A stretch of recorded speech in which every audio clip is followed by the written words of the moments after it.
Well, yeah, it's my pleasure to introduce Commissioner Adelstein, who is a lifelong public servant who's really dedicated his career to fighting for the public interest. And I don't mean that just in sort of a, general be nice to government officials sort of way. I mean, indeed, he and his colleague, Michael Copps, have really redefined the role of an FCC commissioner, acting as agenda setters, as activists, and as organizers, and not merely as arbiters between special interests, which is what too many agency commissioners do in Washington.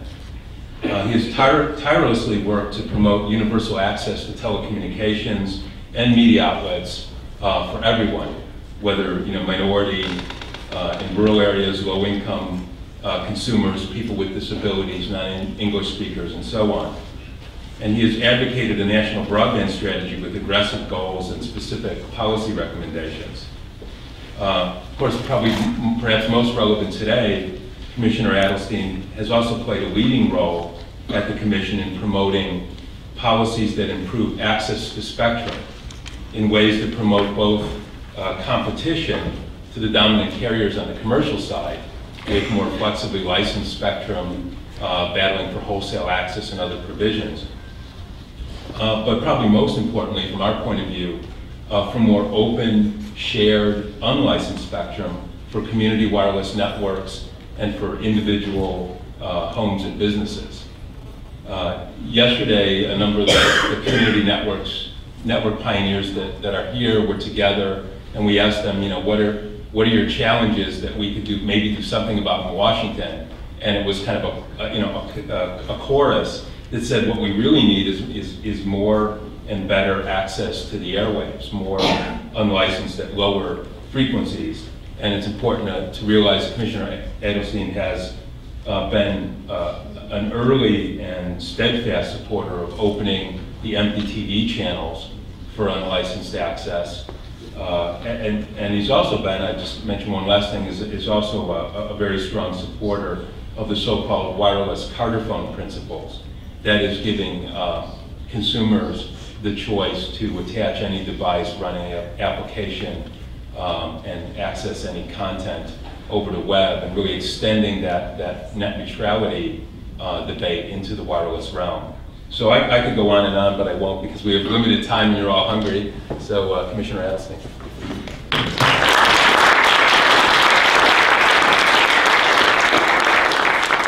Well, thanks, Michael. That really was a tremendous introduction. Coming from you, it means a lot, given that you've dedicated your life to serving the public interest as well, as manifested by what you've done here and what New American Foundation, you and Sasha, and so many others, AAAS, and it's interesting that we're here at AAAS, and I hear the wireless internet's down.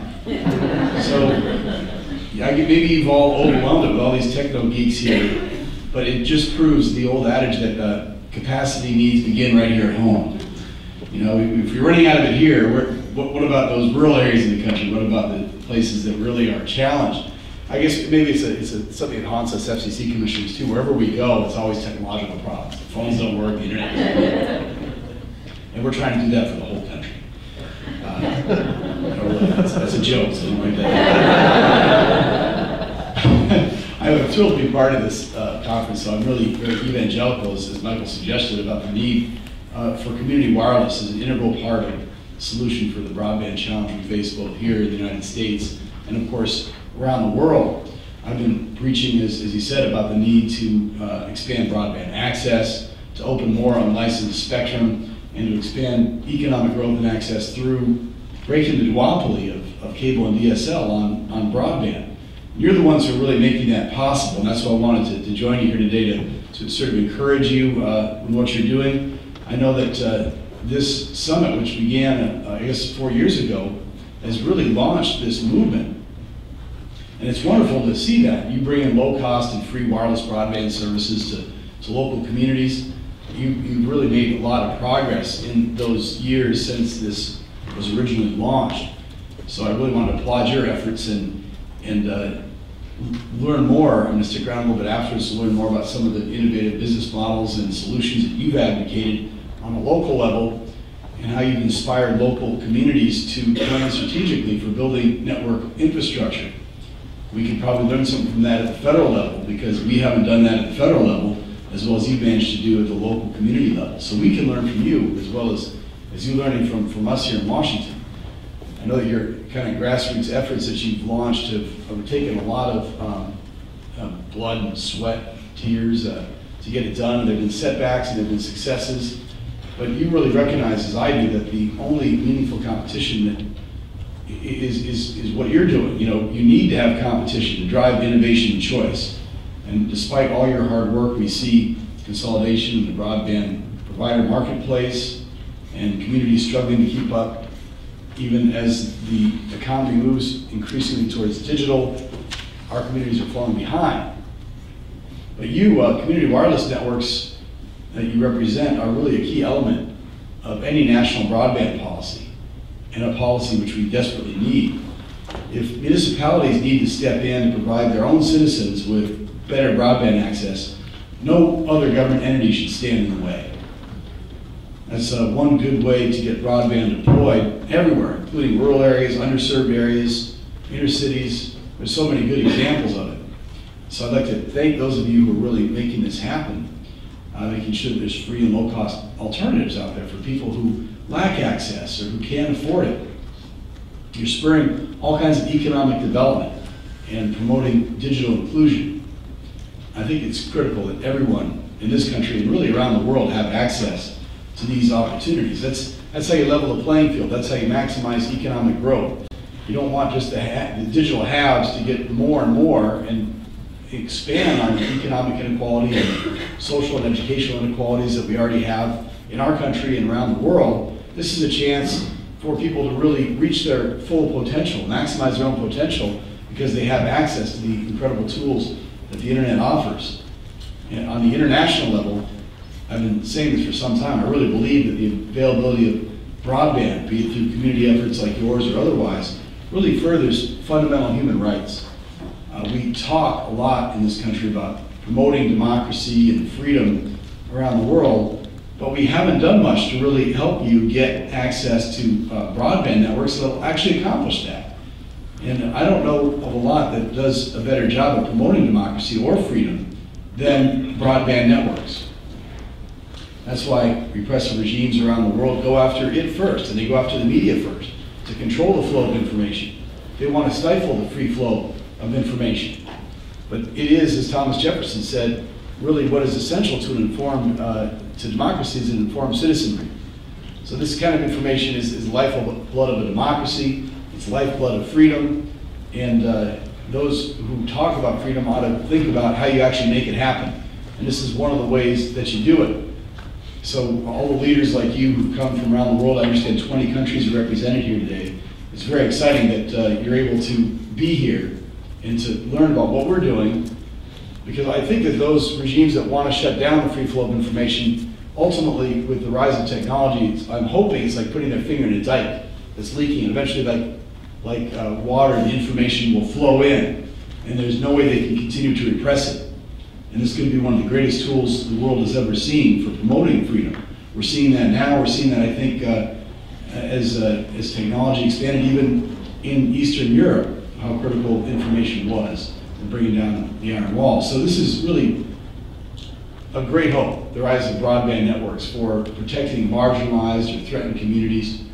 And it offers unparalleled networking opportunities that can allow people who are trying to start a revolution to do so in ways that I'm hoping can be free and really move things forward. I think our government needs to do more, as I said, to promote this and support developing countries striving to develop broadband infrastructures, including community wireless. But unfortunately, you can't really always look to the United States as a model of broadband deployment. As you know, the OECD continues to rank us as 15th worldwide in broadband. It is telling that some of the countries that outrank the US have relied in part on municipal or community wireless broadband networks, even as some states in the United States try to repress them.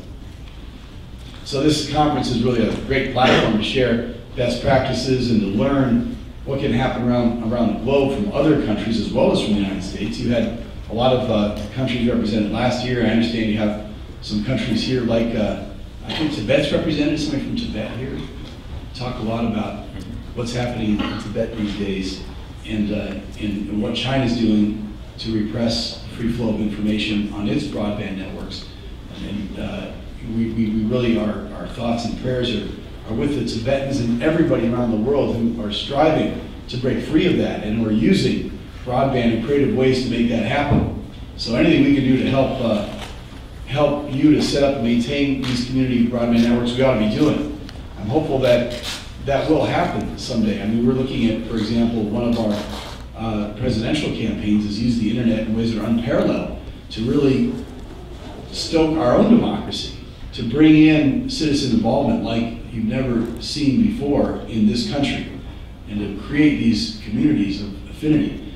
So maybe if there's a change, we'll see some of those similar types of approaches to revitalizing democracy brought around the world and exported in a way that is really with enthusiasm and direct knowledge.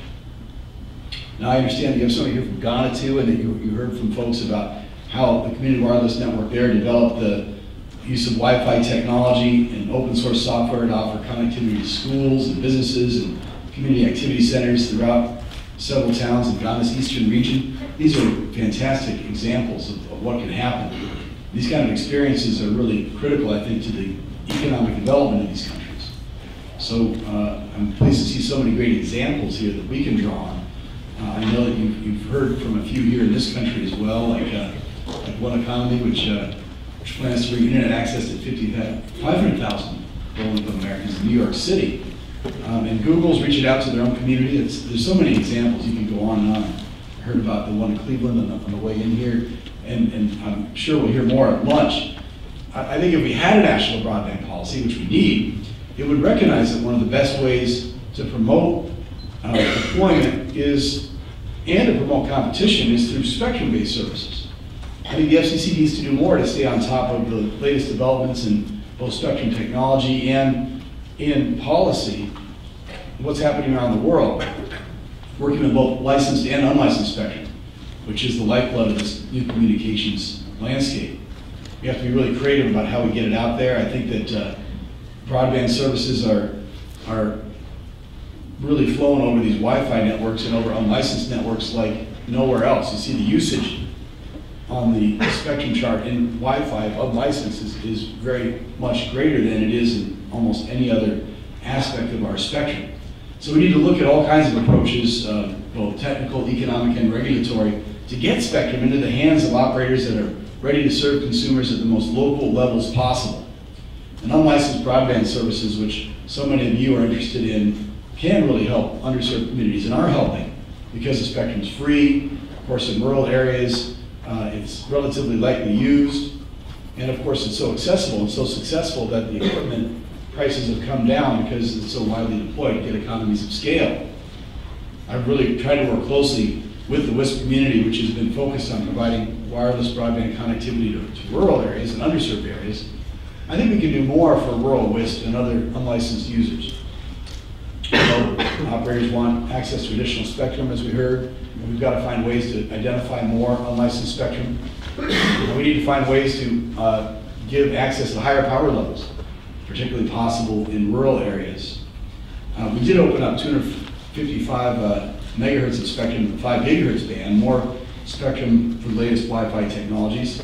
But I think we've got to do more. We've got to identify more and get it to operators that are ready to serve, as I said, at the local levels. And we need to find ways to increase the power. So, you know, one way that we came up with in my office, we really worked hard, was the hybrid approach to spectrum that I pushed forward and got adopted in the 3650 megahertz band. And I understand that that's had a positive impact on some of you who are deploying broadband networks. I've been pleased to hear that equipment's becoming widely available for that band, and you're out there deploying it. And I'll keep pushing for flexible licensing approaches that make it easier for community-based providers to get access to these kind of opportunities. Now, with even more changes in consolidation in the communications industry since last year, We've got a lot more work left to open communications opportunities for more consumers and more companies. Even though we made some progress with the community broadband movement, I think there's a lot more the FCC can do to help you. We certainly need a national broadband policy, as I said. We've got to make it a higher priority than it is today. I think the government's got to do more to lead on this. Our global competitors all over the world are doing that. We should be watching what's happening with some concern that other countries that have national broadband policies are leapfrogging the United States. And broadband touches every aspect of the way we live, and we need to sell it as something which affects all the issues we're talking about in this campaign, like healthcare, like education, like the economy, public safety, energy and the environment, people with disabilities, and as I said, our democracy itself. And maybe broadband is not the #1 solution for the healthcare crisis or these other issues, but it's certainly one of the solutions. And if you add it all up together, you see that the benefits to society are greater than just the benefits that accrue to the network provider itself. So the government has an interest in promoting these networks because the private sector alone, given all what economists call externalities, all the benefits that flow to the broader society, the private sector and the market alone won't lead to an optimal level of investment. So government needs to step in. It needs to make sure that we do come up with an optimal level of investment to promote the deployment of networks. And as we're doing that, we need to promote the open and interconnected nature of the internet that has always been its hallmark. People understand that the internet is different. They want it to be open. They don't want it to be shut down and to look like the old media where just giant media companies are dominating it. I think people want to see that all those things they love about the internet, that nobody's in charge and everybody's in charge, can continue indefinitely into the future. So we're looking at questions like network management practices to make sure that they're appropriate. Some of the most vocal opponents of the current network practices are alternative video providers that want to compete with existing ones, but they need to go through those networks. So we need to make sure there's no room for anti-competitive discrimination to ensure the continued openness and vibrancy of the internet. So I'm glad there's a national debate brewing over this. We're holding some hearings around the country, and your role in advocating the need for these low-cost, high-speed, open networks is really a critical one, and looking at the overall need for a national broadband policy that includes network neutrality principles. So we'll keep fighting, as Michael said at the beginning, for the public interest in the broadest sense of the term. And the question is how we're going to adapt and how industry is going to adapt in this new digital age, make sure that everybody's included in this economy. A big part of our foreign policy ought to be how we help developing countries maximize their deployment of high bandwidth networks so they can be part of this new global digital economy. So I really want to be part of it. I thank you for making me part of this conference, and I'd love to hear from all of you. So thanks for having me.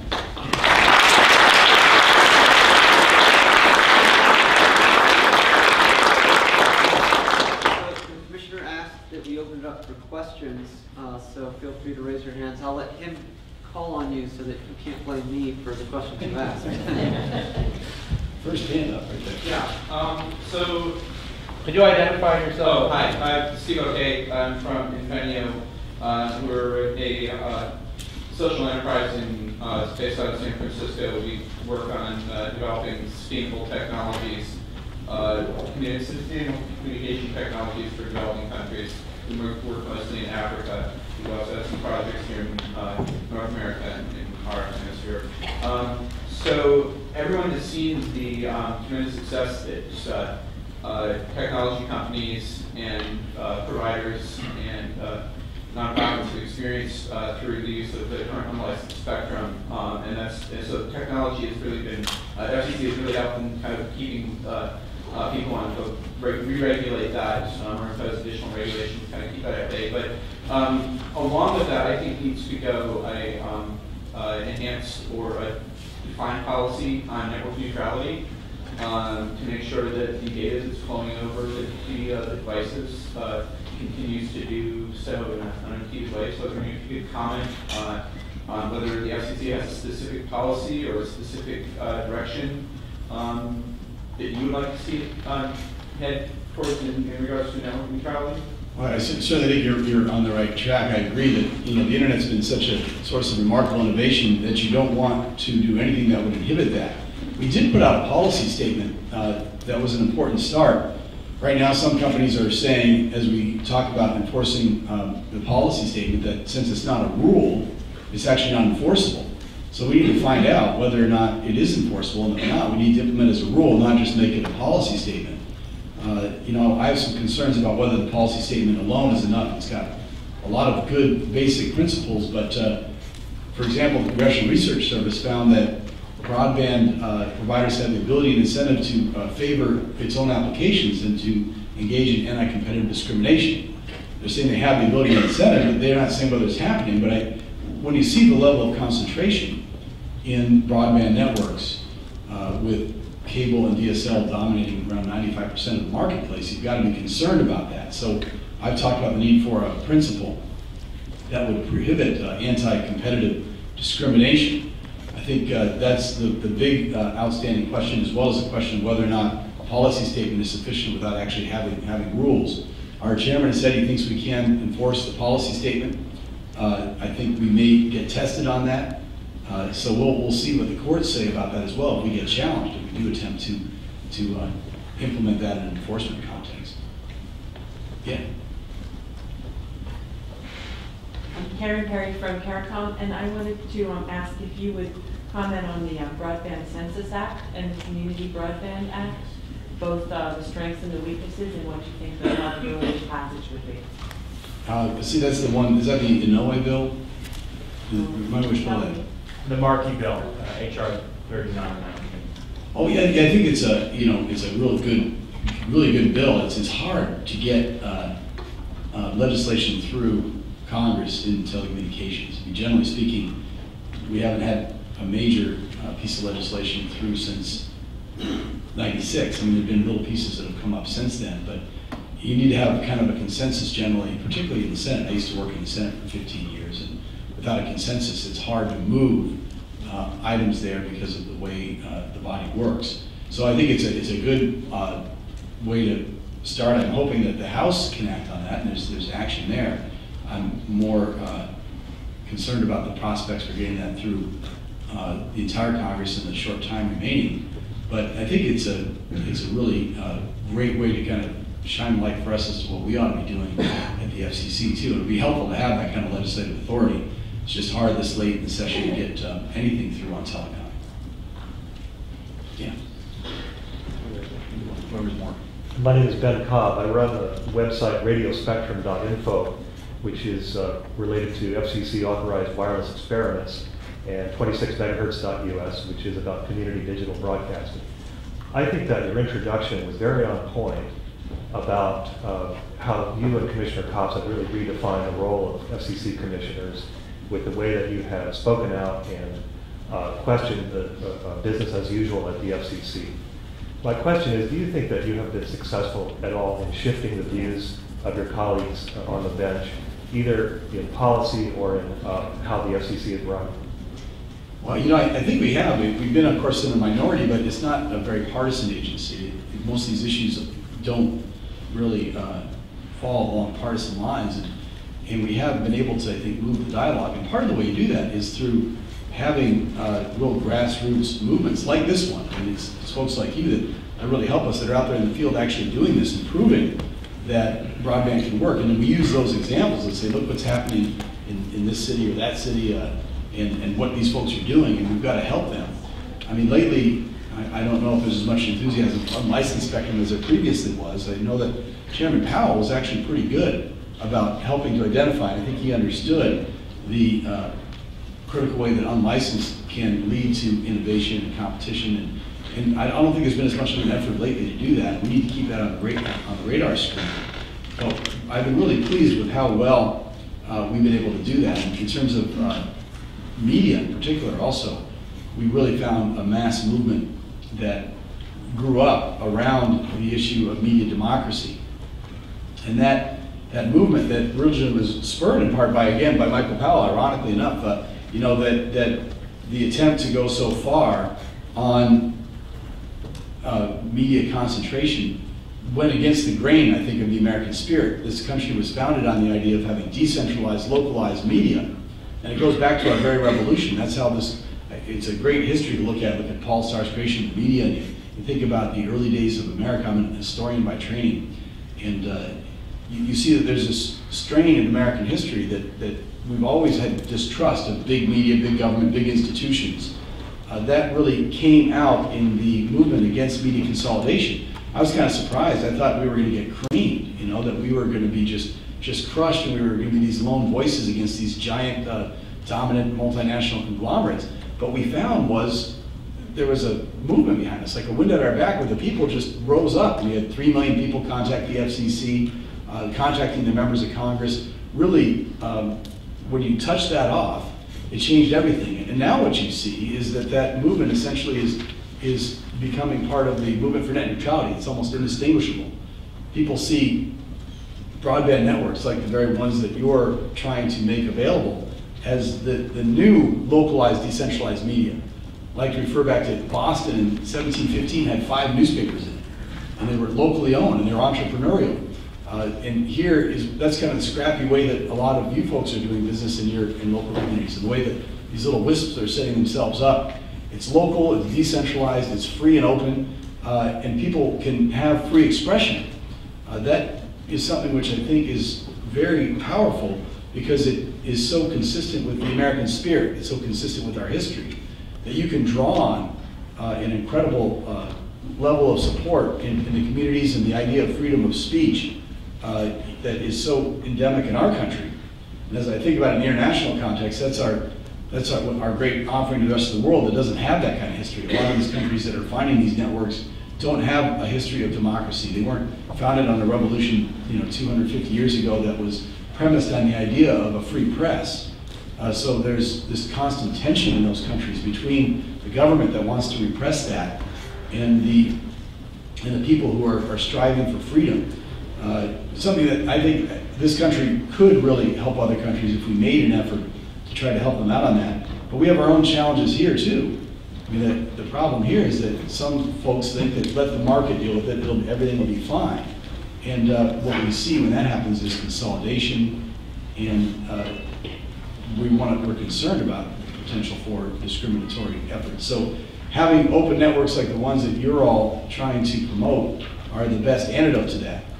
If there is a free alternative, one that's consistent with the American spirit, then the giant companies can't go against that without risking their own businesses. And that's what we've seen when they've attempted to do things which some have questioned in terms of network neutrality. I mean, people rise up. They say, well, then the market will work alone, but that's a big question to me. I think we need to enforce our policy. We need to make sure that our policy is one that stops those problems from cropping up.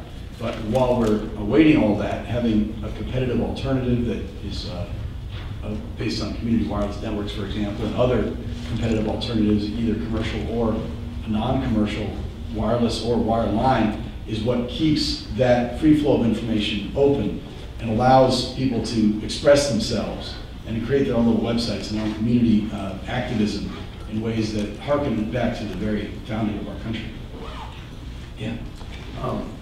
As long as you're on the subject of history, my name is Joe Plotkin. I'm a board member of NYC Wireless Community Group, and I'm also, I work for an independent ISP called BWayNet in New York, which allows our customers to share wirelessly. But our ability, you speak very movingly of your embrace of openness and net neutrality, but it was the FCC that has allowed this consolidation with removing the rules for line sharing, for making the rule that made it information service instead of telecom. That consolidation has been aided and abetted by the FCC.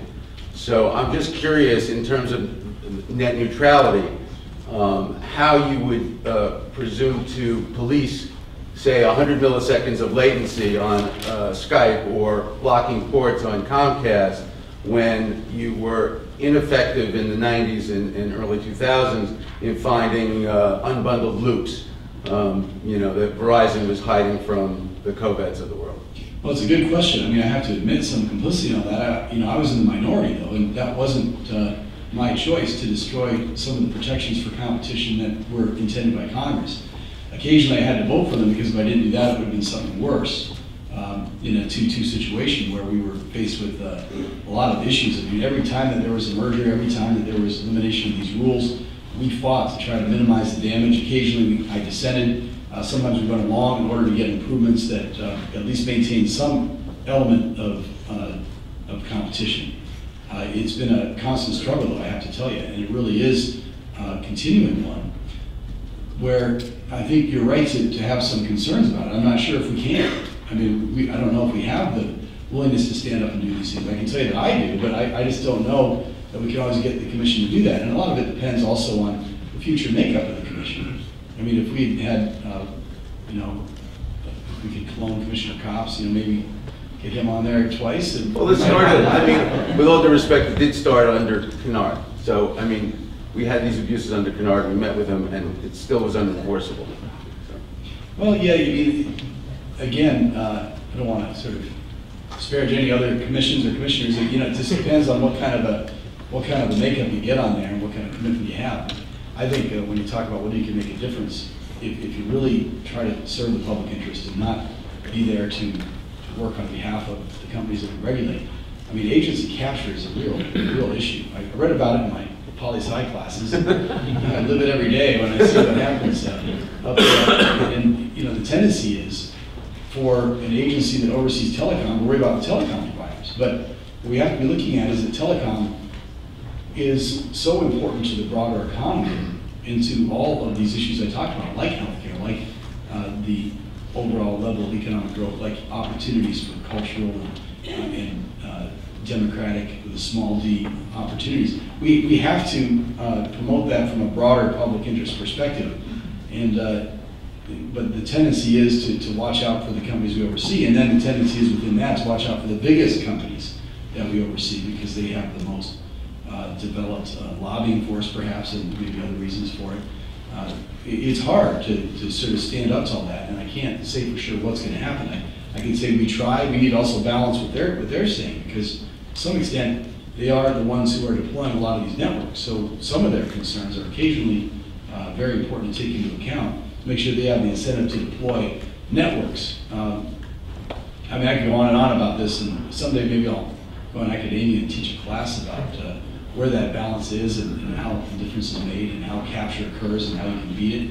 But you know, it can be beaten, and we have done things that were remarkable. I mean, on the AT&T Bell South merger, we got all kinds of assurances of network neutrality, and it would have been possible if one of the commissioners hadn't recused himself if it wasn't a 2-2 situation. But you see that when it was 2-2, we were able to do quite a bit and to achieve consensus to do things that were as public-minded as was possible under the circumstance. And you have to look at what context we're operating in.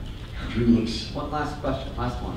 Sure thing. Drew Clark with broadbandcensus.com. There's a lot of talk these days about wireless wireless city networks, particularly Philadelphia and San Francisco have been talked about, and you know, we here have been talking about what that means for whether the lessons learned from that. But many people clearly take the lesson that, you know, community wireless or municipal wireless is a failure. And I'd be interested in your thoughts on that and how you respond to people who make that argument. And finally, just one last question, how that affects the landscape for legislation about this topic, about, you know, prohibiting cities from doing this.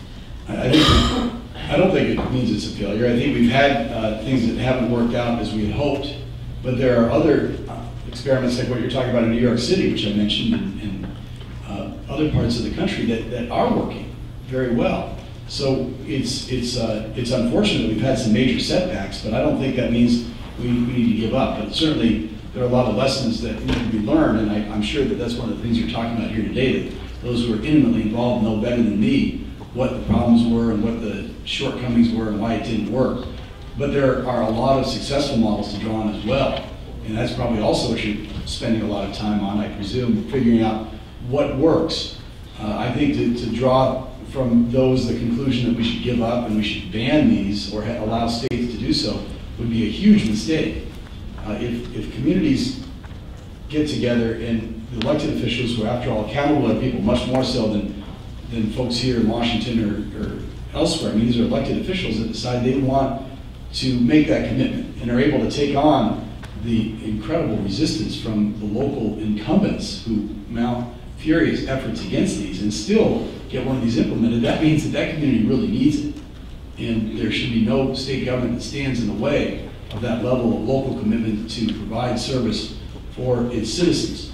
And these efforts are continuing. There's communities all across the country that are looking at ways of doing this. They're often looking at ways of doing it in conjunction with the private sector, figuring out what public-private models work. But if they need a public model, that shouldn't be foreclosed. That should be something that is, I think, open and available to every community. And when you're falling behind like this, you just can't afford to let that happen. I mean, it's a shame that communities have to take this up, frankly. I mean, if we had a national broadband policy, then there would be less of a need for municipalities that are feeling very concerned about their economic future to take it into their own hands to do this, because there would be a way of making sure that every community had access, that underserved areas were dealt with. And I hope that that day is coming sooner rather than later. But in the meantime, and in the event that that doesn't happen, I don't think we should stand in the way of community networks or municipalities that want to provide service to their own citizens. Thank you very much, Commissioner. Thank you for being here.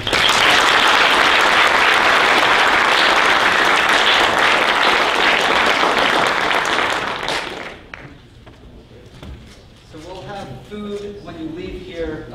Please note, what we're going to do is move back all of the sessions after lunch by half an hour, so you'll have a bit more time to eat, schmooze, and otherwise strategize with one another. So everything's moved back half an hour. Enjoy your food, and we'll break for the next session at 2:30. Representing the public interest side, predominantly, mostly local governments, right, as clients? Mostly, yes.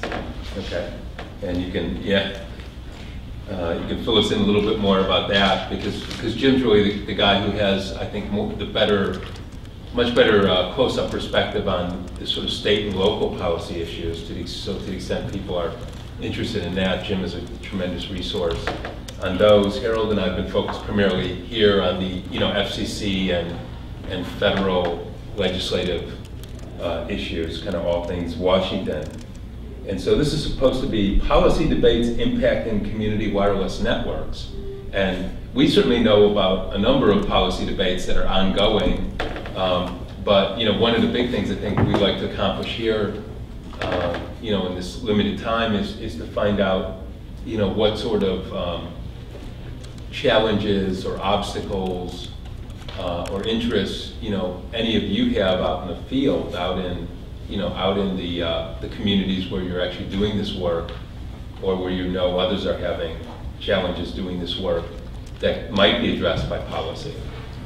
Because that's how ultimately we find out, about things that maybe we can engineer something through the government to help.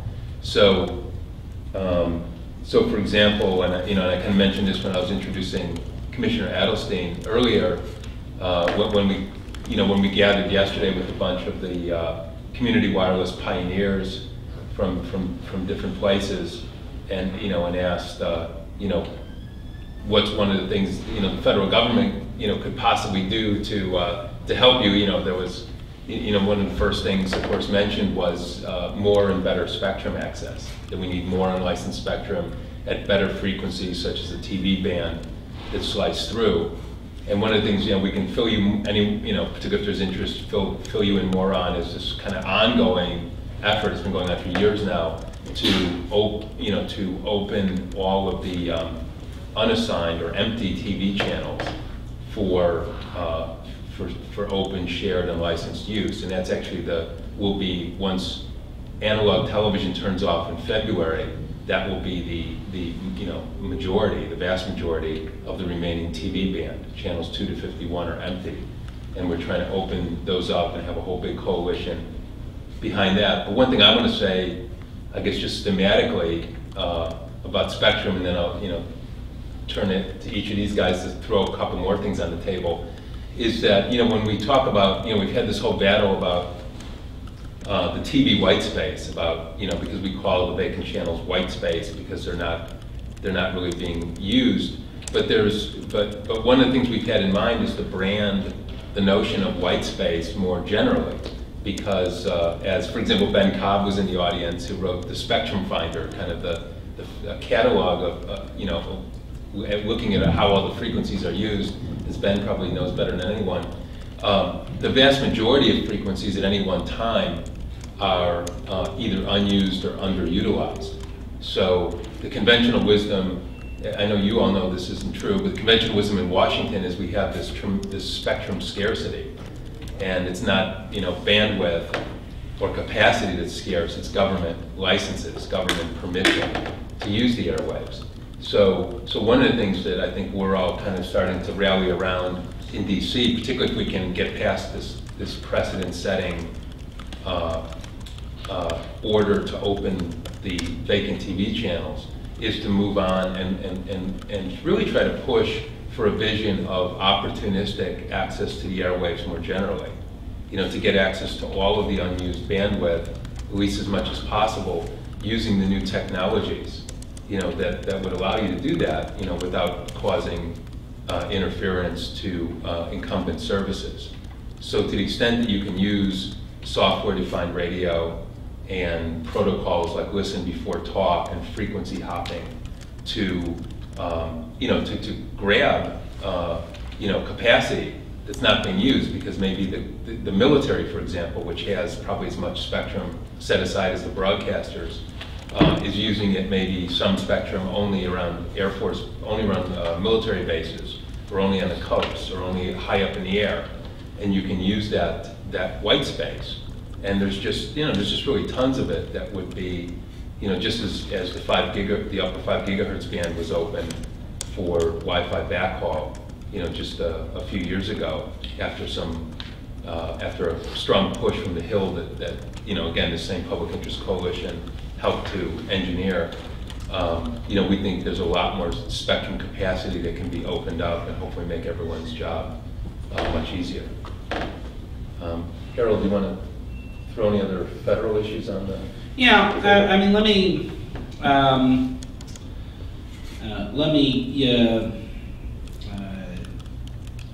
rather than cover the specific things, because I think Michael covered the specifics very well. I think that, let me say a few sort of general things about the debate as it has been and the debate as it is likely to become, and the issues that we want to be thinking about and looking at. We have succeeded over the last 6-7 years in introducing a tremendous change in the way people are thinking about spectrum policy outside of the broadcast bands. I mean, it always used to be that the broadcast bands were, you know, about news and information and serving the public interest and all these very important and valuable things. And other spectrum was almost a curiosity, to the extent that it could be put out there to be exploited commercially. That was a good thing, and one of the reasons why it was so easy for the carriers to just walk in and take over the way that these things are distributed through this auction system for exclusive licenses is that nobody really was thinking about it much as anything more than a playground for carriers to start offering services. And to the extent that people were interested in regulating it, it was about ensuring that we have enough competition, ensuring that, you know, trying to ensure that among that group of elite licensees we could have some representation from minority communities and from women-owned businesses. That unfortunately was, you know, eliminated by the Supreme Court decision in the mid-90s. But to the extent we were thinking about it, you know, that's kind of what we were thinking of. And making sure that rural folks got access to this stuff. But really nobody was thinking this as anything other than kind of a vehicle for carriers. That's changing. I mean, you heard what Commissioner Adelstein was saying, And the views that he was saying represent a new kind of thinking, that spectrum represents an opportunity to do just a heck of a lot more than divvy it up and make sure that we have 3, 4, 5 different carriers in the marketplace to give us cheaper cell phones.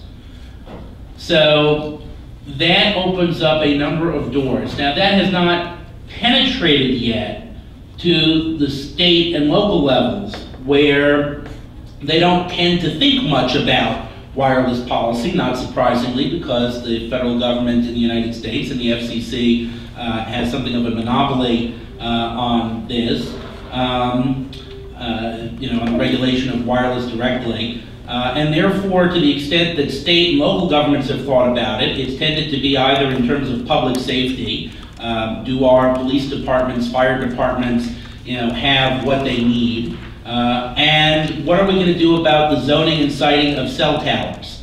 The exciting and transformative effects of what if we had a wireless cloud around our county, city, whatever, and what would that do for people and their quality of life, and how could we use this in a new and dynamic way, is again a new mode of thinking by regulators which did not exist 10 years ago and was the property of visionaries and dreamers 5 years ago and is now quite a mainstream idea.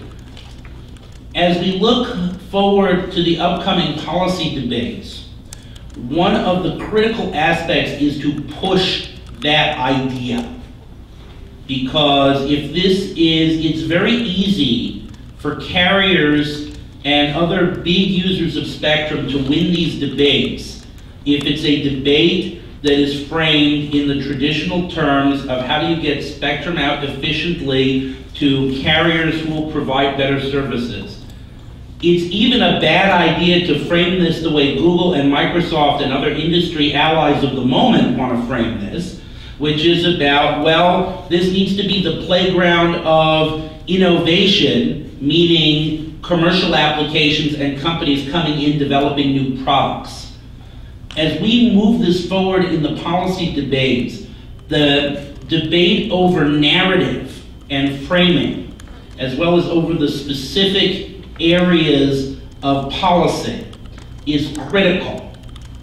And for us moving forward, we need to rationalize and explain why it's important to give us a chance at this spectrum.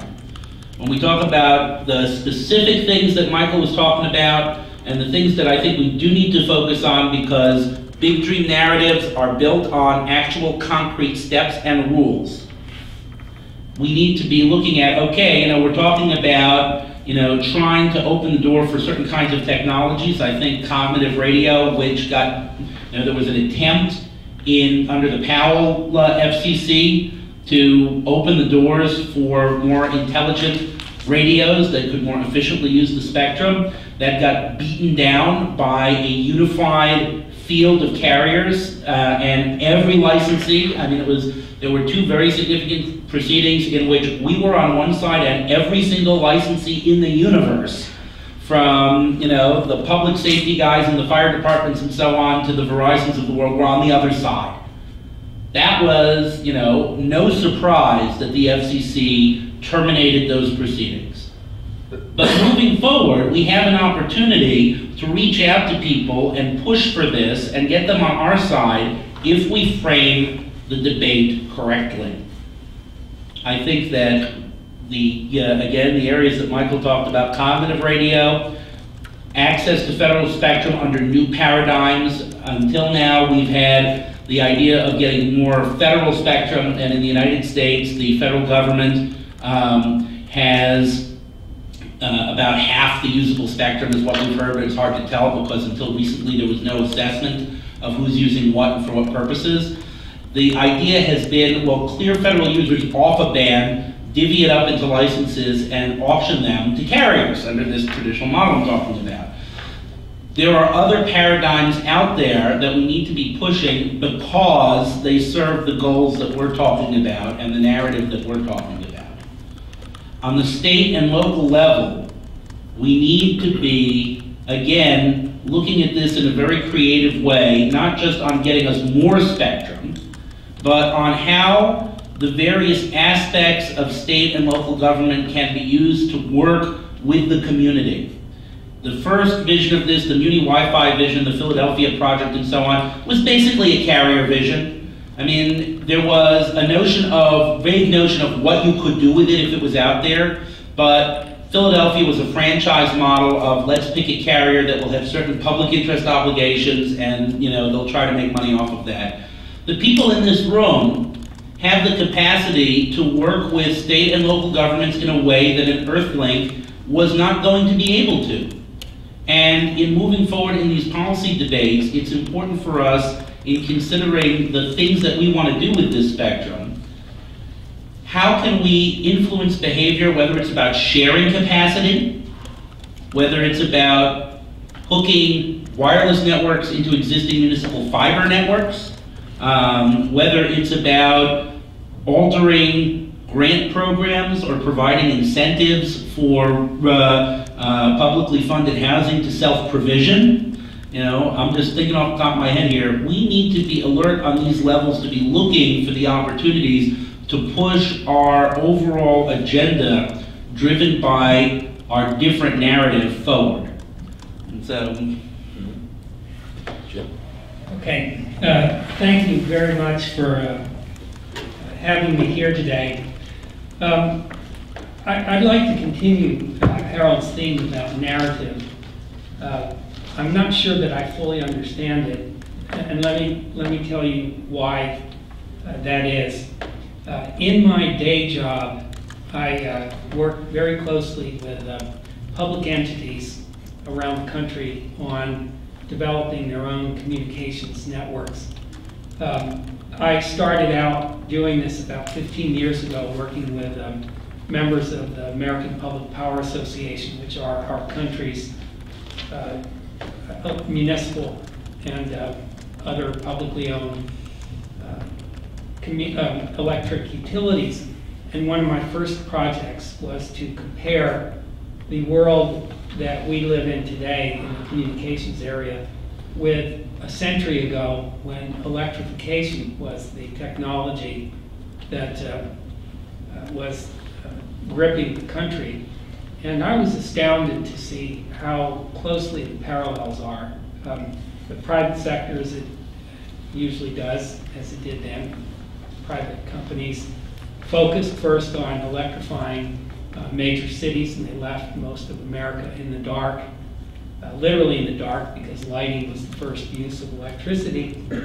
And at that point in time, roughly 3,300 communities across the country stepped forward to create their own power systems, because they believed that that was a revolutionary new technology that would add to their quality of life and economic vitality. And the dialogue, if you go back and look at the news media of a century ago, the arguments are identical. The framing of the issues is identical, and I'd be happy to share some of that with you. And so that group of entities, public entities that stepped forward over the course of the last century to develop their own infrastructure has an ethic, a mentality, if you will, of doing things for themselves that distinguishes them from most of the local governments across the country. And also the fact that they have their own infrastructure that needs communication services, both wireline and wireless, to a massive extent makes them a candidate for developing communication systems that not all communities have the benefit of. And so, as a century ago, it wasn't long before the private cable and telephone companies began to seek state and federal restrictions on the ability of local governments to do the kinds of things that I was involved in. And so over the years, I've been involved in helping communities across the country that want to do their own communications networks, fight off the efforts to stand in their way. And I've got nothing but tremendous respect for the communities that want to do that. But they're a small minority in the relative scheme of things. And we also represent hundreds of other communities in different capacities. And many of us Washingtonians who think that communities are shall I say, entrepreneurial and aggressive about their rights and their ability to do things, I think does not really understand that most communities are very conservative. Their local leaders feel heavily the weight of responsibility on their shoulders. Taking on responsibility of developing one's own system is relatively rare in the bigger scheme of things. And so for many communities, the incumbents are the best answer, and in many cases, I wouldn't say the only answer, but they're certainly a viable answer. And so over the course, so that's my day job. That's what I do on a day-by-day basis in a number of states across the union. But in the course of the last 2-3 years, I've been doing increasingly a number of other things that I'd like to talk to you about for the rest of my time, unless you want to ask me questions about the state and local. And that's wondering what it is to be a great America. And what do we really mean by that? And what's the role of broadband in that? And I've even thought at times maybe instead of the New America Foundation, you should consider being called the Renew America Foundation, because I think, at least in the world that I know something about, we've sort of lost a sense of mission in so many different areas. And I'll give you a couple of examples that really struck at me. About a year ago, right when we were in the middle of a battle in North Carolina against an incumbent promoted barrier to municipal entry, there was in the Washington Post here an article entitled something like "The Second Industrial Revolution in North Carolina." And the gist of the article was that manufacturing in North Carolina, as in the rest of the country, is doing better than many people think it is. It is doing gangbusters in ways that has increased productivity, increased sales, and in some areas we're better off than we ever were. And so I said to myself when I first began to get into this argument, oh my God, here we are arguing in North Carolina that the main issue is economic development, educational opportunity, quality of life, access to affordable health care, and so on and so forth. And here's a feature article about how well North Carolina is doing in the economic area. So as you get into the article, you begin to see how the businesses in North Carolina that they're talking about are doing that. What they're doing is automating and outsourcing. So the businesses may be doing well, but the employment, the jobs that were associated with the other kinds of manufacturing in North Carolina, textiles and various other things, are doing terribly. You know, they've lost close to 100,000 jobs in the course of the last 5 or 6 years. And so we have this disparity between a great America, if you look at our manufacturing output in some industries, and a great America with an increasing number of human beings who look to work as a source of income and fulfillment and quality of life, not having opportunity to do that in the way that a great nation would give its people. And so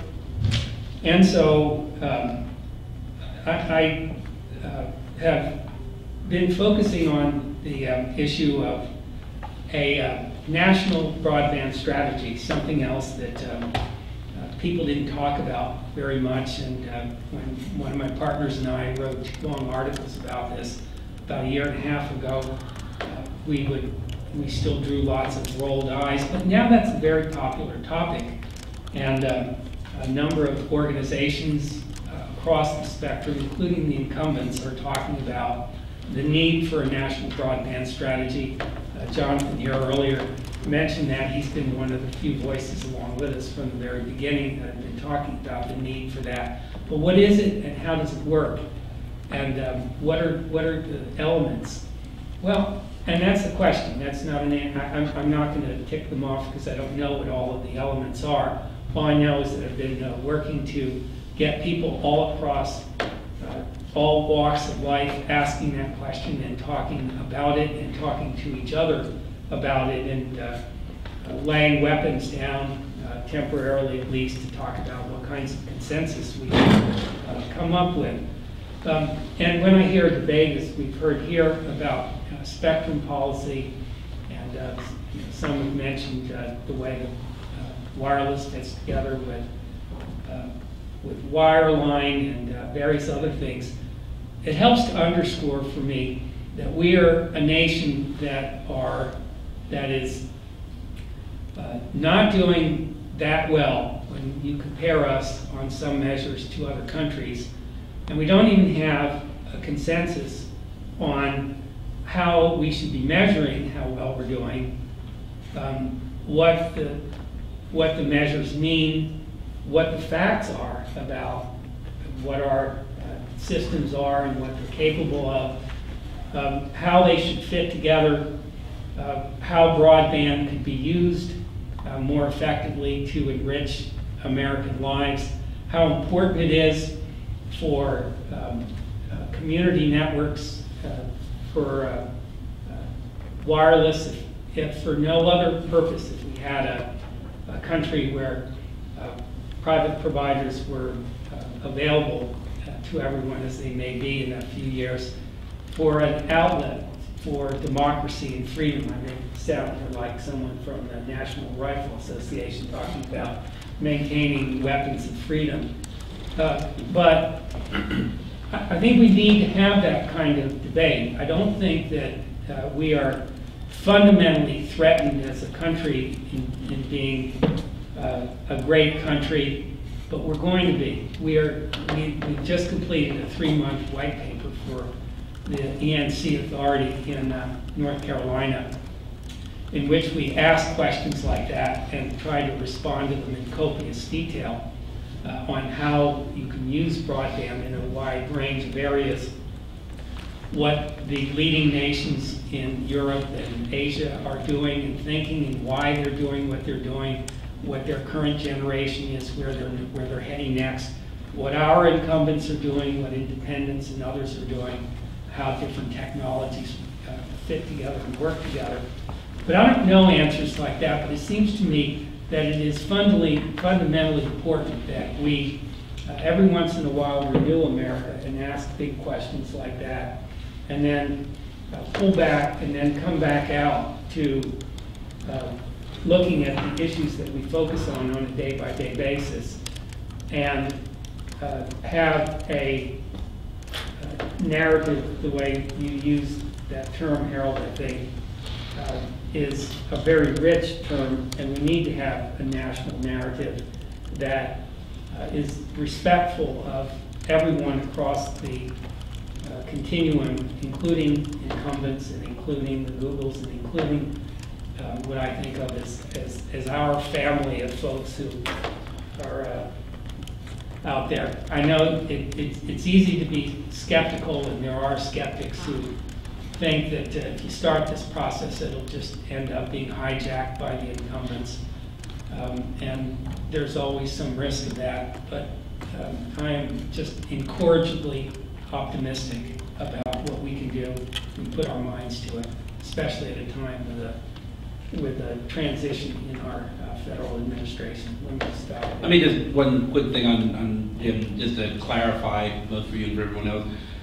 You know, I hear this all the time about what my theoretic position on incumbents is, and I have just a couple of things. Number one, citizens' movements need to be citizen-driven. And for me, that's a sine qua non. The problem in spectrum policy was not that incumbents were involved in shaping it. The problem of spectrum policy until recently was that citizens were not involved in shaping it. And the danger as it has emerged is that this is often portrayed, even now, it is often portrayed as a dialogue between the the tech companies versus the traditional carriers, and we get left out of the story. Whether it's the fact that it doesn't occur to Amy Schatz when she's writing her Wall Street Journal story on this upcoming spectrum proceeding to call anybody in the public interest community who's been involved in this proceeding, because why the heck would you need to do that? Or whether it's the problem of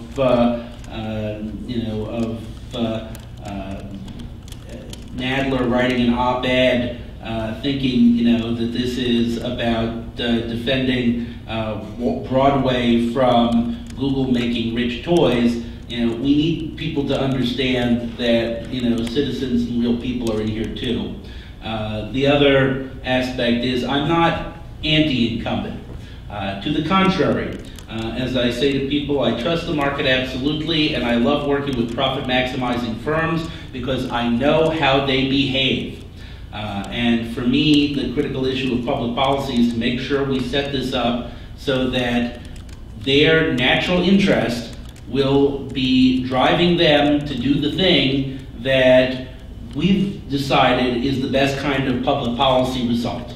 And the danger has been that they're very good at this game too, and I can point to the Universal Service Fund as being a classic example where here's something that should have come out as a real good idea and has now been so thoroughly bollocksed up by the competing interests that have been at play in it that it's a strong temptation to just ditch the entire program and start all over again to construct something that could do it right. Okay.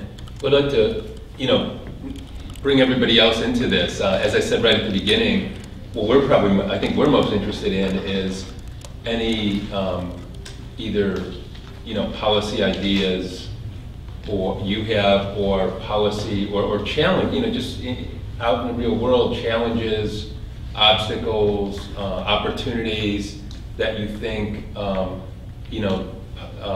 the government policy might play a role in, either in terms of removing it or promoting it. And obviously we can also answer questions or talk about other policy debates you're aware of that we didn't even get into, like the whole wireless Carter phone, attachment thing, net neutrality, and so on, and give anyone an update if they really want to. But I think this theme of what's percolating up from out there is, outside the Beltway would be of greatest interest, I hope, in terms of a discussion. Bill? So Jim basically begged to have a skeptic back in on national policy, so let me do it.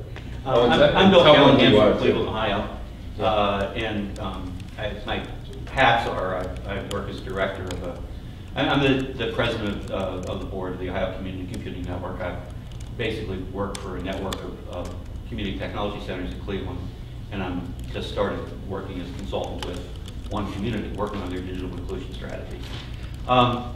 So 2 years ago, I was involved in helping write the broadband policy for the new Democratic governor. Not as a part of the campaign team, but the organizations that I was with were involved in that. I had a pretty good broadband policy, some of which is being implemented. And then a year ago, we were all involved in our state's version of setting aside municipal franchising. And we went into that with some, with the ability to talk to the governor and some limited goals to protect some of what we were trying to do. And we got smashed.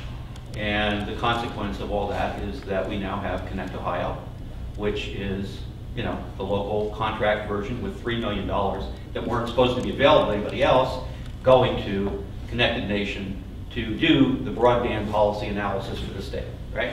With our Democratic governor happily cheering it on.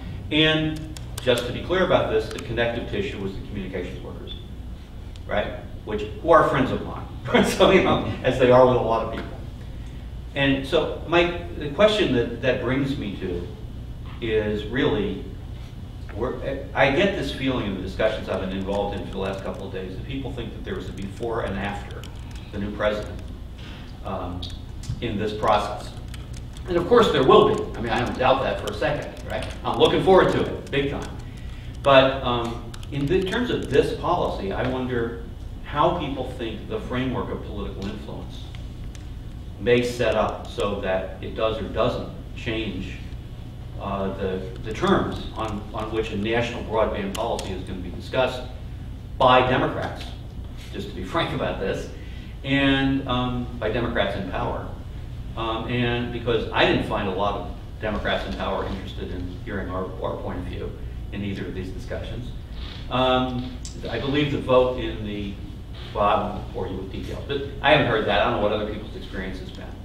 And then secondly, what are the ways that we could improve that posture over the next 6 months? So you're asking how is the, Yeah. in life, you're asking How do we not arrive in how do we January? expect the political dynamic to change since it today doesn't seem Well, particularly conducive? first of all, I don't know what's going on in the Obama campaign. I didn't know until 2 days ago who was writing his broadband program. I'm delighted to hear who it is, right? But I'm just saying, I'm wondering what people are thinking about that dynamic between now and the election and shortly after the election that will improve, that we could participate in the local level, right? Mm-hmm. That would improve our chances of having there really be a before and after the election. All right. Let me take that on and pass it on, because it's a critically important question, and it's one that we really need to focus on, you know, because the incumbents do not wait until everybody arrives in Washington, D.C. and gets settled in. Even where they are not embedded in the campaign, you can be certain that as soon as election day is over, they are there at the door with their white papers, with their supporters, with their friends, including, you know, friends from, not just from the local Chamber of Commerce, but also from, you know, the local league to promote whatever cause is the great cause of the month for your candidate. Who are there to explain why it just so happens that doing what's good for our bottom line is good for America. I do not underestimate the challenge, and I do not imagine that the fact that I can say generally there is a change in ideology automatically translates into this is going to make my life easier on these issues. But let me tackle the broader change in ideology first, which I touched on before. We really are seeing in the electorate a violent rejection of the idea that government has no role except to get out of the way. You know, Republicans are losing in southern Bible Belt districts because there comes a point where no matter how much Jesus cares about the murdered babies, if I can't put food on the table, I'm caring about me. And those issues are really starting to take hold, and people are tired of the same answer that it would just be so awful if government picked winners or got involved or raised taxes or floated a municipal bond or whatever, that they are desperate to try something new. That's a good foundation to start with here, because it means that a new crop of people who are going to come into Washington, D.C., and that's not just, you know, the president and whoever the president picks, is also going to be the members and new senators coming back, and even old members coming back who have taken a pulse of their constituents, are going to be a lot more open to the idea that the government has a role, that there are opportunities for cooperation, and that simply privatizing critical public assets like access to spectrum is not the greatest answer in the universe. So there is an opportunity. How we impact that on the local level is we need to organize and mobilize our local supporters in broad coalitions. And when we were defending the Muni Wireless folks, we had broad coalitions, and that includes private sector folks. There are a lot of private sector folks from different aspects of industry who are on our side, and this is one of the things that we in Washington are actually useful for, is talking to national organizations to see if they have local members who can participate in this, so that we are there the day after the election day with our white papers and our representative from the local university or community college, because EDUCAUSE is with us on spectrum issues, with our folks who are from the tech industry who agree with us on certain key issues, with our folks who are from the organizations and civil rights organizations and causes that we have been able to educate and recruit into this over the next several months, who are explaining that if you follow a policy that looks to a national broadband policy through opening up more spectrum for unlicensed use, for putting more government spectrum out there, for, if nothing else, where we don't have solid proposals, re-examining the traditional wisdom so that when they come to Washington and hear the industry pitches, they hear it with a cynical ear, or at least a wary ear, rather than a open ear, because they have not heard any other version of this story, with real-life examples of how we've improved people's lives. That's a good start. And that lays the groundwork for changing the way this is thought about, moving this forward.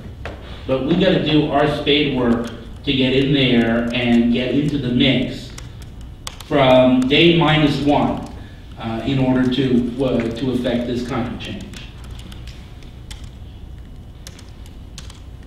Jim, do you have anything on just on the political dynamics for broadband strategy? Because the Democrats haven't exactly been, even if you think of them as sort of the more natural spenders and taxers, right? They haven't exactly been eager to step up on this issue. Well, I have two reactions. First of all, I agree with Harold's basic points, and I would point to, I would reinforce what Harold said about how successful our efforts in the community broadband area have been.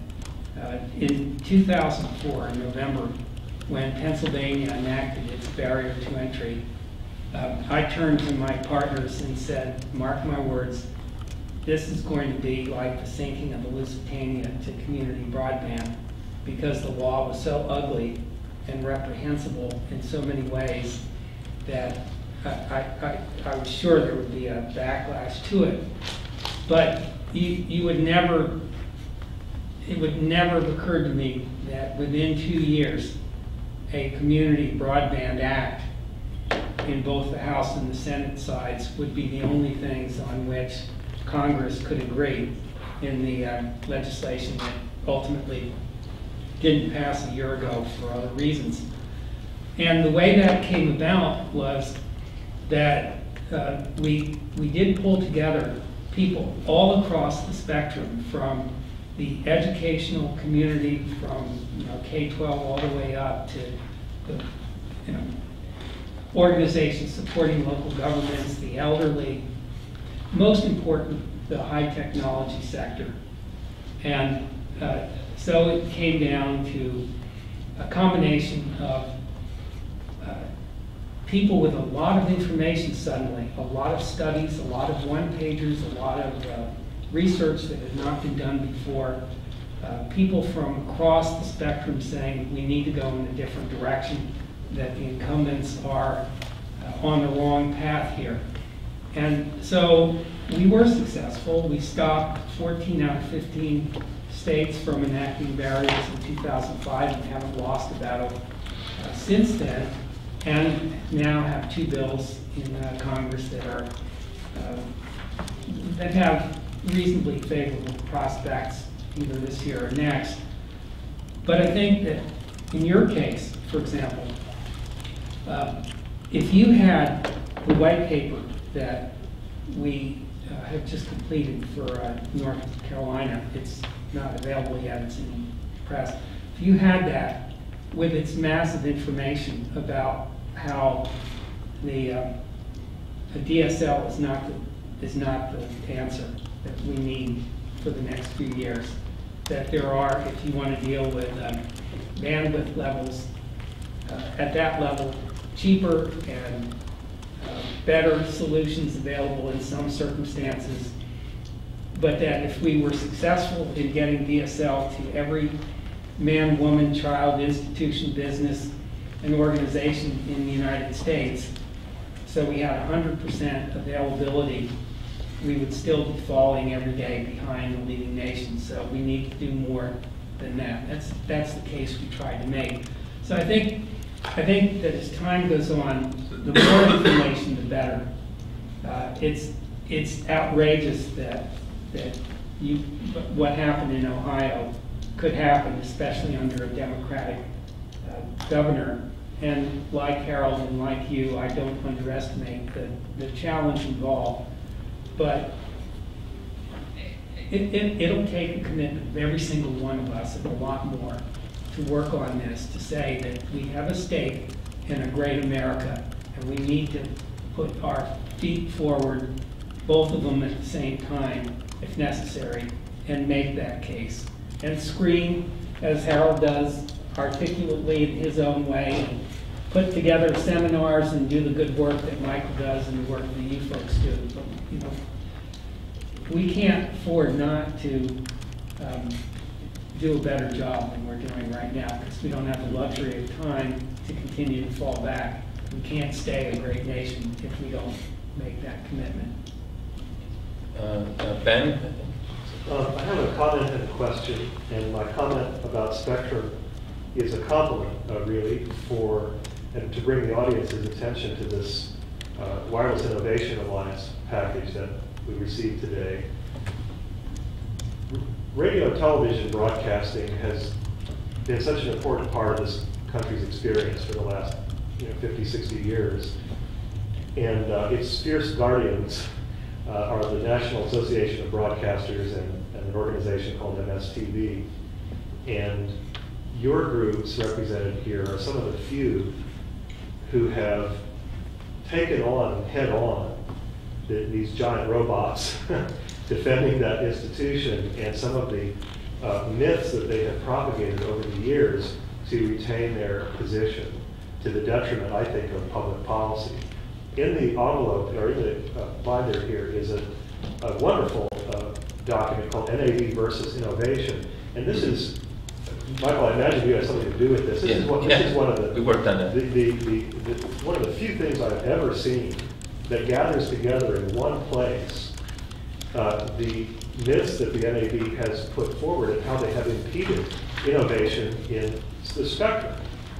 There are a couple that I think you missed that you might want to look into, in addition to the VCR and satellite radio and low power FM. One of them is low power television, which NAV argued would take down the whole national television system and leave us with nothing but interference on TV. Fortunately, it occurred. There is low power television. Most people don't even know that it exists. That's how much of a terrible impact it's had on the country. But there are community TV stations all over. And the other is the cellular phone, which NAV argued to the FCC. You can actually go back and find the NAV's material on this in their library. I've seen it.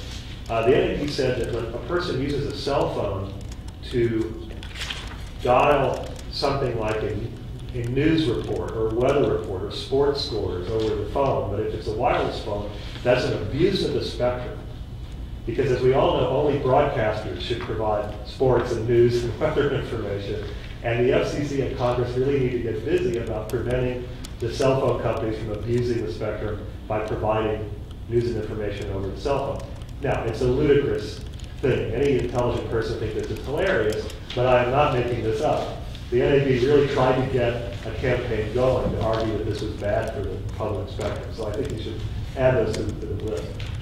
My question is, just in general, what you presented earlier, Michael, was a vision for spectrum use, for which there's a lot of entrenched skepticism, and I think a lot of it is self-interested skepticism. So could you just talk generally about how do you challenge the myths? How do you challenge the skepticism that you get from policymakers who really don't know much about the technology? Well, yeah, and thanks for that NAB versus innovation. We actually have a more in-depth version of that we had hoped to have for today, but we'll soon. And I want to look into adding those too, because it is interesting. The NAB at every turn, I mean, if you look at whether it was cable, it started off as community antenna, cable TV, satellite. Radio, no matter what it was, DVRs, they opposed it either hand waving butt interference, as they're doing now, or for some other, reason. Actually, when New America and MAP and then soon others, proposed opening the vacant TV channels, starting back in as early as I guess it was during the Spectrum Policy Task Force, 2002. We just got, we were just met with, eye rolls and guffaws even about, yeah, right, and, you're going to take on, the 800-pound gorilla about that. And then also people just didn't understand, like, oh no, of course, that's, reserved for television, we automatically create all this interference. And I think, I mean, there's no magic bullet to breaking through, because it's part of it's a little bit like cognitive dissonance. I think policymakers often, too, they would prefer not to be aware of the true facts, because some of the the comfortable status quo can kind of keep the campaign contributions or keep the things going the way they are, and it's uncomfortable to understand that things could be radically different. But like some as some of the sort of conservative groups have done so well, for example, if you think about Cato, the Cato Institute with Social Security privatization, which they almost won against, in some ways against all, public opinion. It's this sort of a process over a period of years of getting people more familiar and more comfortable, so that it's like, oh yeah, I've been hearing about that now. I've been hearing about that, and so they just get more comfortable and a little more aware of it. But I think it does take a few years of, as Jim was mentioning, things like convenings and white papers and briefings, member and staff briefings, and even doing, some dramatic things if possible. And then of course, ultimately getting constituencies, getting stakeholders and constituencies, as Harold was urging earlier, revved up and communicating, because then there's some fertile ground once once the staff and even the members have some sense about, yeah, this is really possible, this is an issue, and then they start hearing that demand from constituents. But it's ultimately has to be both together. It has to be both the, in a sense, the policy development and factual basis, and some of the inside education combined with, and inside activism obviously, combined with the pressure from outside, from the constituents, people in their home district states, FCC public meetings, actually kind of storming the gates a bit and demanding it. Nicole? Yeah, I had a quick question on the role of states. And I think you kind of brought us on Howard, but I'm actually interested. So in the state of Illinois, they're interested in the entire broadband strategy and trying to figure out our lieutenant governor in particular, right? But then we get these resolutions like every child should have a laptop and there are no resources behind it, or we get these things that come out, or I talk to the Department of Commerce a lot and they're like, yeah, we're supposed to do something, but we don't know what to do.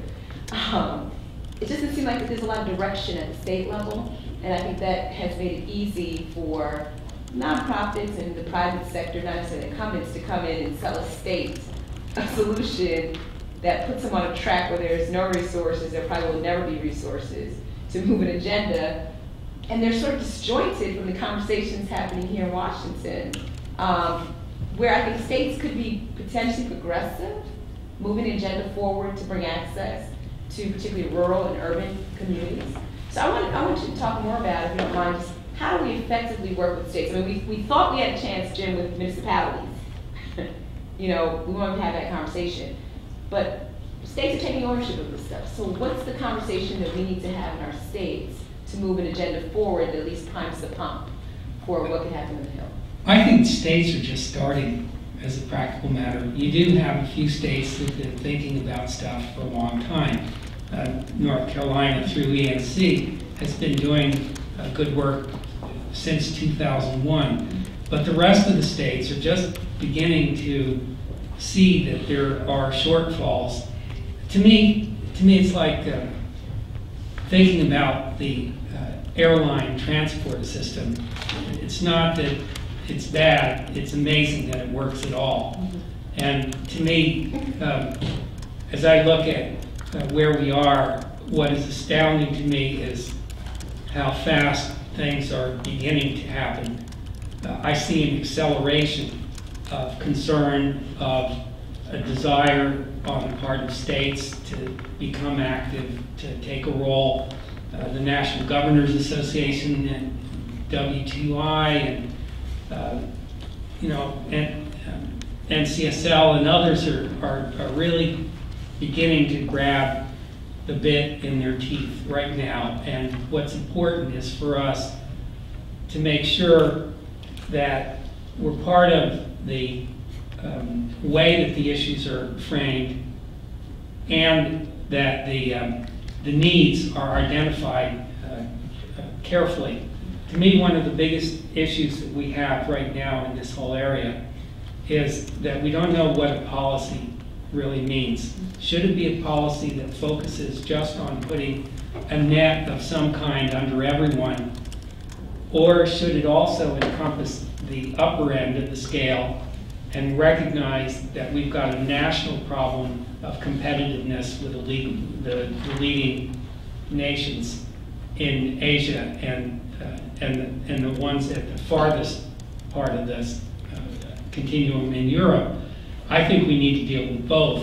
And I think that just saying that our policy ought to focus, as Connected Nation does, on getting DSL to everybody is only a part of the equation. And I'm really enthusiastic about the fact that people are now actually asking these questions and looking for answers. So keep it up. I mean, keep talking, because the more we talk about these things, the better chances are that we're going to move forward. But it's also going to happen at the national level, because there are so many national resources that could make state efforts so much more effective.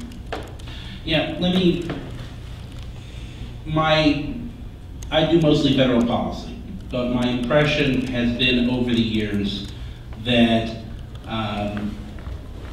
if you have a strong vision and a detailed grounding in reality, then, by which I mean that the details matter, then you have a much higher chance of success.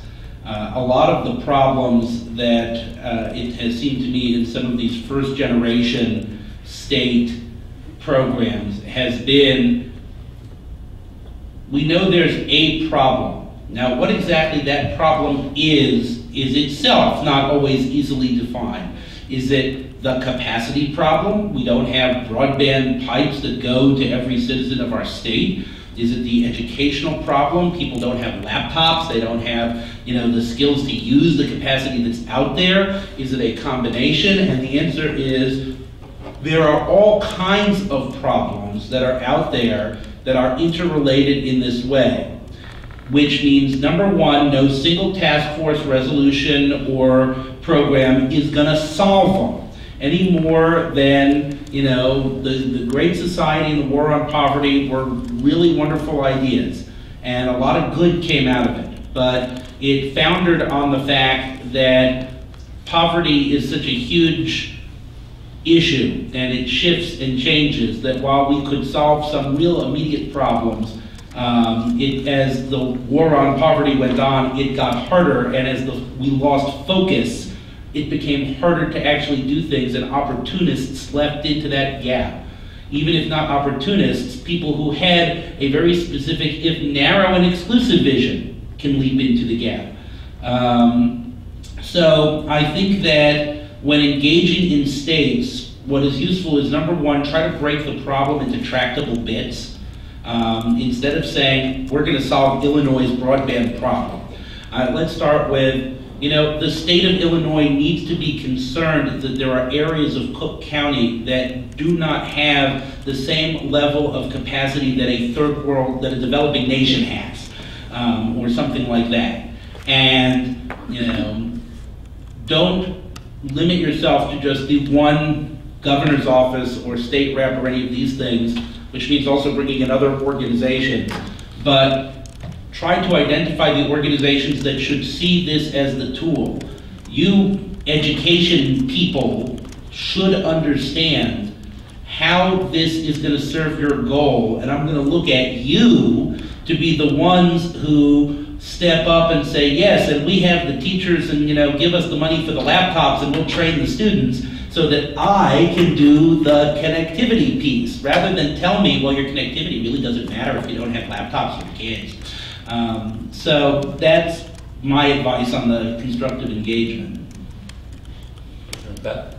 Well, just a quick comment on that, and then I have a question, which is that, if we think we're outgunned here at the federal level in terms of good guy lobbyists and policy people and attorneys, we are really outgunned in the states. Oh, yeah. And we can have a million great ideas, but once those things hit the Capitol, we don't have people that are actually going to make them happen. And even if we have good guy legislators that would love to do it, they have no staff or no understanding of these issues because they work 3 days a year or whatever. But they have councils. They have councils. So that's a challenge. My question, and I actually have a 3-part question, but I'll ask it all at once. Michael, you moderated a discussion with Google's Larry Page last week, and he had an idea, which may have actually come from one of you, I don't know, which was to allow municipalities to be able to real-time auction off their public safety spectrum. And yeah, that was us. So that came from you. So my question is, one is, can you talk a little bit more about what that policy and what it means? The second part is, politically, how easy would something like that be to move in this or next year's political environment?